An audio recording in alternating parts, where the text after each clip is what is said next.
चलिए स्टार्ट करते हैं डिस्कशन। क्वेश्चन नंबर 1 में आपको दिया है कि एक ड्राइवर अप्रोच कर रहा है एक वॉल को। एक ड्राइवर है, वो एक वॉल को अप्रोच कर रहा है और इसकी स्पीड जो है नहीं पता है कितनी है। मैंने मान लिया इसकी स्पीड है v के बराबर। और क्वेश्चन में कहा है कि ये फ्रीक्वेंसी जो एमिट करता है वो 440 हर्ट्ज है। 440 हर्ट्ज की फ्रीक्वेंसी का सोर्स यहां पर लगा हुआ है और कहा जाता है कि फ्रीक्वेंसी जो रिवर्स रिफ्लेक्ट होके आती है, जो रिफ्लेक्ट होके इसको सुनाई देती है, वो फ्रीक्वेंसी 440 से हो जाती है 480 हर्ट्ज के बराबर। आपको बताना है इस गाड़ी की स्पीड कितनी है। तो यहां से यहां तक जाने वाली जो फ्रीक्वेंसी है, इस वॉल तक पहुंचने वाली फ्रीक्वेंसी एफ वॉल की जो वैल्यू है मैं लिख सकता हूं इनिशियल फ्रीक्वेंसी एफ नॉट, जो यहां पे फ्रीक्वेंसी थी original frequency, into speed of sound. Speed of sound कितना है 345। अब आएगी प्लस माइनस ऑब्जर्वर की वेलोसिटी। ऑब्जर्वर इसके पास जा रहा है, ऑब्जर्वर जो है वॉल जो है रेस्ट पे है, तो यहां पे आप लिख देंगे 0 + 0। नीचे आएगा आपके पास 345। ये ऑब्जर्वर जो सोर्स है, वो सोर्स ऑब्जर्वर के पास जाने की कोशिश कर रहा है, तो यहां पे आप लिखेंगे -v इक्वेशन नंबर 1। अब जो फ्रीक्वेंसी रिफ्लेक्ट होके आ रही है, यहां तक पहुंच रही है, इस फ्रीक्वेंसी के लिए, इस पर्टिकुलर साउंड वेव के लिए ये हमारे पास सोर्स बन चुका है अब, और ये ऑब्जर्वर है। तो यहां पे मैं इक्वेशन लिखूंगा कि फ्रीक्वेंसी जो वॉल से चल रही है, वॉल से निकलने वाली original frequency FW into speed of sound is 345। Observer की वेलोसिटी, अब देखिए भाई, ये ऑब्जर्वर है, इस वेव के लिए जो रिफ्लेक्ट होके आ रही है उस वेव के लिए ये ऑब्जर्वर है। ऑब्जर्वर सोर्स के पास जा रहा है, तो यहां पे लिखेंगे +v डिवाइडेड बाय 345। जो सोर्स है यानी कि वॉल जो है वो रेस्ट पे है, +0। क्वेश्चन नंबर 2, इन दोनों इक्वेशंस को आप सॉल्व कर लेंगे, आपको आंसर जो है मिल जाएगा यहां पे। और उसके बाद ये बात ध्यान रखें कि आंसर जब आपको मिल जाएगा v, वो आंसर मिलेगा मीटर पर सेकंड में, तो घबराएं नहीं, आंसर जो है किलोमीटर पर आवर में आपको कन्वर्ट करना होगा, तब जाके आंसर टिक होगा। ठीक है, तो हो सकता है ऑप्शंस में एक मान लीजिए आपके पास कोई आता है वैल्यू, लेट्स से x कोई वैल्यू आती है आपको, x मीटर पर सेकंड, और हो सकता है कि x किलोमीटर पर आवर आपको ऑप्शन में दिया जाए आपको डिस्ट्रैक्ट करने के लिए। तो अपने क्वेश्चन को सॉल्व करते समय आप कंपोज रहें, काम रहें, यूनिट्स का ध्यान रखें। ठीक है, क्वेश्चन नंबर 2 आपको दिया है कि एक ट्यूनिंग फोर्क है और वो 4 बीट पर सेकंड प्रोड्यूस करती है, और एक उनमें से जो ट्यूनिंग फॉर्क है वो 288 काउंट्स पर सेकंड, CPS का मतलब काउंट्स पर सेकंड, यानी फ्रीक्वेंसी है 288 हर्ट्ज की फ्रीक्वेंसी है। तो ये मान लीजिए आपके पास दो आपके पास ट्यूनिंग फॉर्क है, इनका नाम है 1, इसका नाम है 2। एक का फ्रीक्वेंसी क्वेश्चन में दिया है 288 हर्ट्ज के बराबर, CPS का मतलब हर्ट्ज ही होता है। ठीक है, F1 दिया है 288 हर्ट्ज। अब कहा गया है कि अब 4 बीट्स पर सेकंड प्रोड्यूस होती हैं, इसका मतलब इसका फ्रीक्वेंसी और इसकी फ्रीक्वेंसी का जो डिफरेंस का मॉड है वो 4 बीट्स के बराबर है, यानी कि इसकी फ्रीक्वेंसी F2 की या तो हो सकती है 284 या हो सकती है, क्या हो सकती है, 292 हर्ट्ज। दो फ्रीक्वेंसीज पॉसिबल हैं जिससे इन दोनों का जो डिफरेंस है, जिससे F1 माइनस F2 जो है वो क्या आ चुका है, 4 बीट्स पर सेकंड आपको मिल रहा है। अच्छा, अब क्वेश्चन में क्या कहा जाता है कि जो अननोन फ्रीक्वेंसी का जो आपके पास ट्यूनिंग फॉर्क है उसके ऊपर वैक्स रगड़ दिया जाता है, वैक्स लगा दिया जाता है। तो हम जानते हैं कि जब भी वैक्स लगाया जाता है ट्यूनिंग फॉर्क पे, ट्यूनिंग फॉर्क का मास बढ़ा दिया जाता है, तो उसकी फ्रीक्वेंसी कम हो जाती है, तो ये बिफोर वैक्सिंग है, बिफोर वैक्स, और ये आफ्टर वैक्स। अब आफ्टर वैक्स में हमारे पास दो केसेस हम ले लेते हैं। एक बार मान लेते हैं कि इसकी फ्रीक्वेंसी 284 है और एक बार मान लेते हैं इसकी फ्रीक्वेंसी 292 हर्ट्ज है। तो यहां पे मैं केस 1 ले रहा हूं बेटा, केस 1। और केस 1 में आपके पास जो फ्रीक्वेंसी F1 है वो आ जाएगी आपके पास 288, और जो F2 फ्रीक्वेंसी है वो मैं यदि 284 इसकी फ्रीक्वेंसी मान लेता हूं ओरिजिनल, तो वैक्स लगाने के बाद 284 से कम फ्रीक्वेंसी इसकी हो जाएगी। तो यहां पे लिख देता हूं F2 is less than 284 hertz. दूसरा केस मैं ये ले लेता हूं कि पहली वाली जो आपके पास ट्यूनिंग फॉर्क है उसकी फ्रीक्वेंसी है 288 हर्ट्ज, और जो आपके पास दूसरी फ्रीक्वेंसी है वो 292 है ओरिजिनल, इस पे वैक्स लगा दिया तो 292 से कम हो जाएगी इसकी फ्रीक्वेंसी, लेस देन 292। अब हमें क्वेश्चन में कहा है कि वैक्स रगड़ने के बाद उनकी जो बीट्स हैं वो 2 रह जाती हैं, 2 बीट्स पर सेकंड हो जाती है, यानी कि डिफरेंस जो है इनका वो 2 बीट्स पर सेकंड हो जाता है।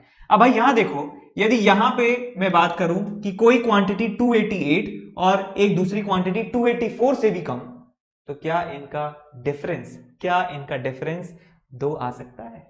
कभी भी नहीं आ सकता।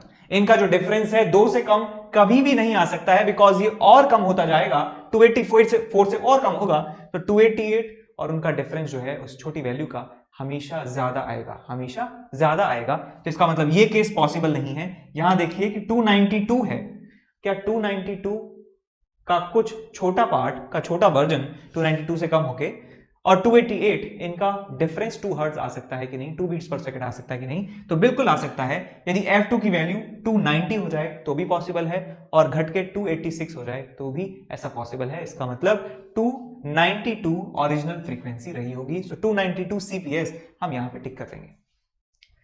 क्वेश्चन नंबर 3 आपको दिया है कि 2 सबमरीन है और एक दूसरे का पीछा कर रही है। ठीक, तो आपके पास एक सबमरीन है A, दूसरी सबमरीन है B। पहले की आपके पास स्पीड है 5 मीटर पर सेकेंड और दूसरी की जो स्पीड है वो आपके पास है 7.5 मीटर पर सेकेंड। अब क्वेश्चन में कहा है कि बी जो है वो ए को डिटेक्ट करने के लिए एक सिग्नल भेजती है, और सिग्नल की जो फ्रीक्वेंसी है कितनी है, 500 हर्ट्ज के बराबर है। तो आपको बताना यह है कि जो रिफ्लेक्ट होके साउंड आएगा वो बताना है आपको कितना होगा उसका फ्रीक्वेंसी, एफ रिफ्लेक्टेड। तो पहले जो एफ इंसिडेंट आपके पास मिलेगा, जो एफ ए के पास पहुंचेगी फ्रीक्वेंसी, तो यहां पे मैं निकाल सकता हूं f incident is equal to original frequency 500 hertz into sound की जो स्पीड है वो दिया है कितना दिया है साउंड का स्पीड 1500 ऊपर 1500 नीचे। अब देखो भाई ऊपर आता है स्पीड ऑफ ऑब्जर्वर, तो जब ये रिसीवर है ये ऑब्जर्वर है, इसकी स्पीड है 5, ये फ्रीक्वेंसी को कम करने की कोशिश कर रहा है, तो यहां पे ऊपर माइनस आएगा, ये अवे भाग रहा है तो यहां पे माइनस आएगा, -5। आपके पास जो सोर्स है, सोर्स करीब आ रहा है 7.5, यहां पे माइनस आएगा, -7.5। ठीक, ये फ्रीक्वेंसी इंसिडेंट होगी ए पर, यानी कि ए तक पहुंचेगी ये फ्रीक्वेंसी। अब मैं बात करूं एफ रिफ्लेक्टेड की, जब ए से टकरा के वापस फ्रीक्वेंसी आएगी तो ए जो है एक सोर्स बन जाएगा, टेम्परेरी सोर्स, और बी जो है वो ऑब्जर्वर बन जाएगा। तो यहां पे मैं लिख सकता हूं रिफ्लेक्टेड जो आपके पास फ्रीक्वेंसी होगी that will B incident frequency into 1500 ऊपर आएगा ऑब्जर्वर अब नया जो है वो बी है, और ऑब्जर्वर जो है इसके पास आ रहा है, तो 7.5 जो है यहां पे प्लस आ जाएगा, प्लस 7.5, और सोर्स जो है टेम्परेरी सोर्स इस रिफ्लेक्टेड वेव के लिए ए है और ये दूर जा रहा है, तो यहां पे आप लिखेंगे +5। आप इन दोनों इक्वेशंस को सॉल्व कर लेंगे, आपको रिजल्ट मिल जाएगा कि क्या है रिफ्लेक्टेड फ्रीक्वेंसी की वैल्यू। ठीक है जी, आगे चलते हैं क्वेश्चन नंबर 4 की तरफ। क्वेश्चन नंबर 4 में दिया है कि स्टेशनरी सोर्स है वो 500 हर्ट्ज की फ्रीक्वेंसी जनरेट करता है, और 2 ऑब्जर्वर हैं उनको 480, दिस इज 480 हर्ट्ज और 530 हर्ट्ज की फ्रीक्वेंसी उनको सुनाई देती है। आपको बताना है कि उनकी स्पीड कितनी रही होगी। तो भाई एक ऑब्जर्वर, एक सोर्स है आपके पास स्टेशनरी, एक स्टेशनरी सोर्स है, 500 हर्ट्ज की फ्रीक्वेंसी ये जनरेट कर रहा है, स्टेशनरी रेस्ट पर है। अब 2 ऑब्जर्वर हैं, 2 बंदे हैं, हो सकता है वो सोर्स के इधर उधर हों या एक ही तरफ हों, डजंट मैटर, आंसर पे कोई फर्क नहीं पड़ेगा। एक को फ्रीक्वेंसी सुनाई दे रही है 480 और एक को सुनाई दे रही है 530। तो भाई जो इसकी तरफ भाग रहा होगा, लेट्स से v1 वेलोसिटी से भाग रहा है, तो इसको ज्यादा सुनाई देगी फ्रीक्वेंसी, तो मैं कह सकता हूं यहां पे जो फ्रीक्वेंसी सुनाई देगी इसको that will be equal to 530 hertz, और जो आपके पास इससे दूर भाग रहा होगा सोर्स से, लेट्स से v2 वेलोसिटी से, तो उसकी जो फ्रीक्वेंसी है वो कम होने वाली है, फ्रीक्वेंसी इसकी कितनी हो जाएगी 480 हर्ट्ज के बराबर। तो आपके पास 2 सिचुएशन है, जो पास में जा रहा है कोशिश कर रहा है उसकी फ्रीक्वेंसी, इसको सुनाई दे रही फ्रीक्वेंसी वो 530 हर्ट्ज के बराबर है, जो दूर भाग रहा है उसकी जो फ्रीक्वेंसी है 480 हर्ट्ज के बराबर है। आपको दोनों की वेलोसिटियां निकालनी है। अच्छा, सो हम पहले ऑब्जर्वर के लिए लिख सकते हैं कि जो फ्रीक्वेंसी सुनाई दे रही है that is equals to f1 dash कह सकते हैं उसको, F1 कह सकते हैं. Let's name it F1. Let's name it F1. So it's 530 is equal to original frequency 500 into sound का speed 300, नीचे भी 300 आएगा. ऑब्जर्वर की वेलोसिटी, ऑब्जर्वर कौन है भैया? यही ऑब्जर्वर है और ये पास आ रहा है V1. सोर्स जो है स्टेशनरी है तो यहाँ पे 0 नीचे टाइप कर देंगे. इक्वेशन नंबर 1 आपको मिल जाएगी. यहां से V1 की वैल्यू आप निकाल सकते हैं. दूसरी इक्वेशन में इस ऑब्जर्वर के लिए लगाऊंगा तो आप लिखेंगे यहाँ पे कितनी सुनाई दे रही है 480 और ये आ जाएगा आपके पास 500 ओरिजिनल फ्रीक्वेंसी है into speed of sound is 300 ऊपर 300 नीचे. ऑब्जर्वर की वेलोसिटी, ऑब्जर्वर दूर भाग रहा है V2 से तो यहाँ पे V2 टाइप कर देंगे और सोर्स जो है वो रेस्ट पे है तो यहाँ पे आप 0 लिख देंगे. तो भाई आप यहां से V2 निकाल सकते हैं. V2 निकल जाएगा, V1 निकल जाएगा, वही आपसे पूछा गया है. क्वेश्चन नंबर 5 में आपको दिया है कि म्यूजिशियन है वो एक ओपन फ्लूट बजाता है, 50 सेंटीमीटर उसका है लेंथ, सेकंड हार्मोनिक में बजाता है. सेकंड हार्मोनिक मोड का मतलब क्या है? सेकंड हार्मोनिक मोड का मतलब है एक ओपन पाइप में सेकंड हार्मोनिक का मतलब कि फंडामेंटल का 2 टाइम्स, समथिंग लाइक दिस. कुछ ऐसा वहां पे सिचुएशन है. ये लेंथ जो है बेटा, ये लेंथ दिया है कितना 50 सेंटीमीटर, कितना 50 सेंटीमीटर. तो मैं वेवलेंथ के बारे में कमेंट कर सकता हूं कि ये एक एंटी नोड, दूसरा एंटी नोड और ये तीसरा एंटी नोड. तो 2 एंटी नोड्स के बीच का डिस्टेंस है लैम्डा बाई टू और ये लैम्डा बाई टू. तो यहां से आपको मिल जाएगा lambda is equal to L is equal to 50 centimetre. तो यहां से आप फ्रीक्वेंसी निकाल सकते हैं, that is V by lambda. V कितना है आपके पास 330 मीटर पर सेकंड. लैम्डा को मीटर में बदलना ना भूलें तो 50 इंटू 10 टू द पावर -2 ये आपके पास हर्ट्ज में फ्रीक्वेंसी आ जाएगी. ठीक है. अब क्वेश्चन में दिया है कि ये जो म्यूजिशियन है इसकी तरफ भाग रहा है, रन्स टुवर्ड्स द म्यूजिशियन. ये आपके पास मान लीजिए म्यूजिशियन है, इसकी फ्रीक्वेंसी है f0 के बराबर और इसकी तरफ भाग रहा है एक बंदा कमरे की दूसरी तरफ से और जिसकी स्पीड कितनी है 10 किलोमीटर/आवर है. 10 किलोमीटर/आवर. इसको कन्वर्ट करना ना भूलें मीटर पर सेकंड में. इसको मीटर पर सेकंड में कन्वर्ट कर लें. 5/18 से मल्टीप्लाई करें, 5/18 से मल्टीप्लाई कर दिया, मीटर पर सेकंड में कन्वर्ट हो गई. अब आपसे पूछा गया है कि इस रनिंग पर्सन को कितना फ्रीक्वेंसी सुनाई देगा. तो मैं लिख सकता हूं फ्रीक्वेंसी जिसको जो सुनाई देगा that is original frequency into speed of sound 330 divided by 330. Observer कौन है? ये ऑब्जर्वर पास आ रहा है तो +10 इंटू 5/18 डिवाइडेड बाय सोर्स है रेस्ट पे. आंसर आपका निकल जाएगा. ठीक है. आगे चलते हैं क्वेश्चन नंबर 6 की तरफ. क्वेश्चन नंबर 6 में दिया है कि 2 फैक्ट्री हैं और वो 800 हर्ट्ज का सायरन बजा रही हैं. एक बंदा एक से दूसरी में जाता है और बताना है बीट्स कितनी सुनाई देंगी. तो एक फैक्ट्री का फ्रीक्वेंसी है 800 हर्ट्ज, दूसरा फैक्ट्री उसका भी फ्रीक्वेंसी 800 हर्ट्ज. एक बंदे हैं यहाँ पे और ये भाग रहे हैं कितनी से 2 मीटर पर सेकंड से जा रहे हैं इस तरफ भी मान सकते हैं. आपको बताना है कि कितनी बीट्स इनको सुनाई देंगी. यदि स्पीड ऑफ साउंड कितना है, स्पीड ऑफ साउंड वो है 320 मीटर पर सेकंड. तो मैं इसको फैक्ट्री नंबर 1 मान लेता हूं, नाम नहीं दिया है. यस, तो इसको मान लेता हूं फैक्ट्री नंबर 2. सो फैक्ट्री नंबर 1 से इसको जो सुनाई देगी फ्रीक्वेंसी मैं लिख सकता हूं f1 dash is equals to original frequency into speed of sound 320, observer की वेलोसिटी -2 डिवाइडेड बाय साउंड की वेलोसिटी 320, सोर्स जो है रेस्ट पर है तो 0 आ जाएगा. तो f1 डैश आपको मिल जाएगा. अब हम सेकंड जो आपके पास फैक्ट्री है इसकी वजह से जो इसको साउंड रिसीव हो रहा है वो वैल्यू मैं लिख सकता हूं that is original frequency 800 into speed of sound 320 ऊपर 320 नीचे. और क्योंकि ऑब्जर्वर जो है पास आ रहा है तो यहां पे मैं लिखूंगा प्लस इस बार और सोर्स जो है रेस्ट पे है तो यहां पे प्लस में 0 आ जाएगा. f1 डैश और f2 डैश आपको पता चल जाएंगी तो आप यहां से बीट फ्रीक्वेंसी निकाल सकते हैं. Beat frequency is equal to difference of the frequencies of the source. इन सोर्स की फ्रीक्वेंसी जो इसको रिसीव हो रही है उनका डिफरेंस ही कहलाएगा बीट फ्रीक्वेंसी. कैलकुलेट कर लेंगे.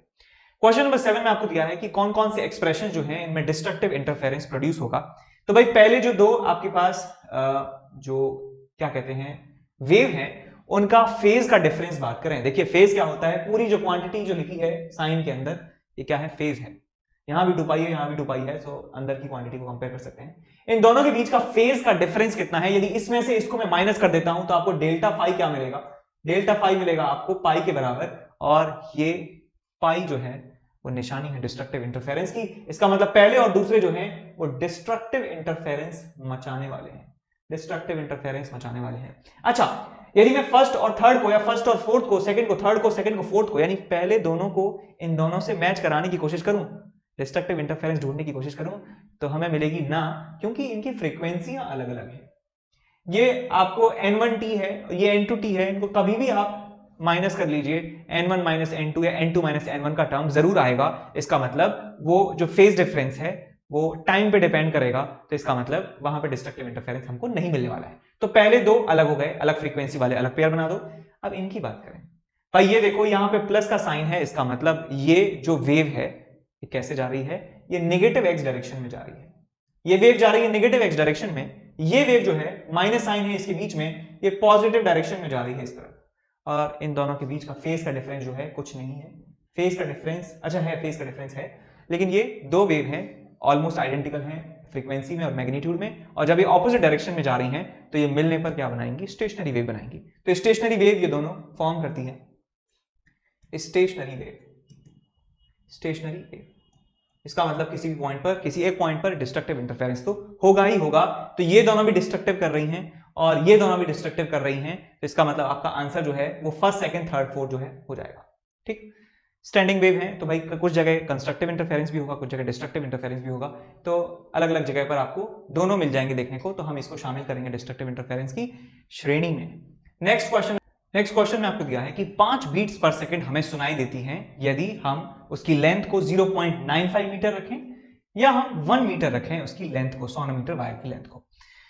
तो हमें बताना है कि फ्रीक्वेंसी उस ट्यूनिंग फॉर्क की कितनी रही होगी। तो हम जानते हैं कि जब भी फ्रीक्वेंसी हम निकालते हैं सोनोमीटर वायर की हेल्प से, तो हमें फ्रीक्वेंसी मिलती है V/L के फॉर्म में।